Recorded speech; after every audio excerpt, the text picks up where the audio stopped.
அறியாமை அப்படிங்கிறது மாயை அப்படின்னு நம்ம சொல்லலாம். கிட்டத்தட்ட அது ஒரு இருள் மாதிரி தான். நம்மை சுற்றி நிறைய எண்ணமுடையோர் இருப்பார்கள். நம்ம மனது தெளிவா இருக்கு, கோபம் இல்லாம இருக்கு அப்படிங்கும் போது நம்மை சுற்றி இருப்பவர்கள் எந்த நோக்கத்தில் நம்மை அணுகுகிறார்கள் அப்படிங்கிறது நமக்கு தெரிஞ்சிடும். இன்னொன்று, வாழ்க்கையை பத்தின அந்த புரிதல் அப்படிங்கிறது அடிப்படையிலே வந்துடும். எப்பனா இந்த அறியாமையில் ஒரு மனிதன் இல்லாமல் இருக்கும் பொழுது, அவன் அறியாமையிலே மூழ்கி கிடக்கின்றான் அப்படின்னா அந்த இடத்துல மாயையில் சிக்கி தவிப்பவர்களாக அவர்கள் இருக்கிறார்கள் என்பது பொருள். எல்லாமே உண்மை அப்படின்னு நினைச்சுக்கிட்டு அதிலேயே சிக்கி தவித்துக் கொண்டு இருப்பவர்களாக அவர்கள் இருப்பார்கள் என்பது பொருள். அப்ப எந்த ஒரு விஷயத்தையும் செய்யறதுக்கு முன்னாடி ஆராய்ந்து அறிந்து அதிலே ஒரு முடிவெடுப்பது சிறப்பான ஒரு விஷயம்.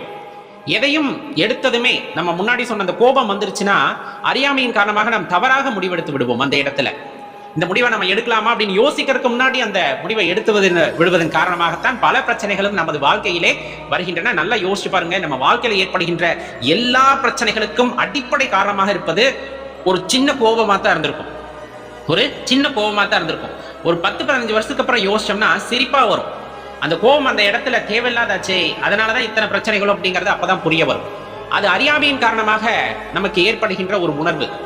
இந்த உலகத்திலே மற்றவர்களை நாம் புரிந்து கொள்ள வேண்டும் அப்படின்னு நம்ம நினைச்சோம்னா அதுக்கு முன்னாடி நம்மை நாம் புரிந்து கொள்ள வேண்டும். எதற்காக வந்தோம், இங்க என்ன வேலையை செஞ்சுக்கிட்டு இருக்கோம், உண்மையிலுமே இதுதான் நமக்கு கொடுக்கப்பட்ட வேலையா, இந்த மாதிரி பல கேள்விகளை நமக்குள் எழுப்பி அதற்கான விடையை நாம் காண முயலும் பொழுது ஒரு சின்ன சின்ன ஒரு சந்தர்ப்பங்கள் எல்லாம் நமக்கு ஏற்படும் உண்மையை உணர்ந்து கொள்வதற்காக அதற்கு இறைவனும் சில இடங்களில் வழிகாட்டுவார். அப்படி கிடைக்கின்ற சந்தர்ப்பங்களிலே நீங்கள் உங்களை உணர்ந்து கொள்ள வேண்டும். அது அறத்தின் கோட்பாடின்படி இருக்க வேண்டும். அறம் செய்ய விரும்பு அப்படின்னு சொல்றாங்க இல்லையா, அவையார் சொல்லியிருப்பாங்க. கண்டிப்பா அறம் என்பதற்கு அடிப்படை அன்பு அப்படிங்கிற ஒரு விஷயம். அந்த அன்பின் வாயிலாக நாம் செய்கின்ற எந்த ஒரு விஷயமும் அறமாகத்தான் இருக்கும். நமது மனமே சொல்லிவிடும் இது சரியா தவறா அப்படின்ட்டு.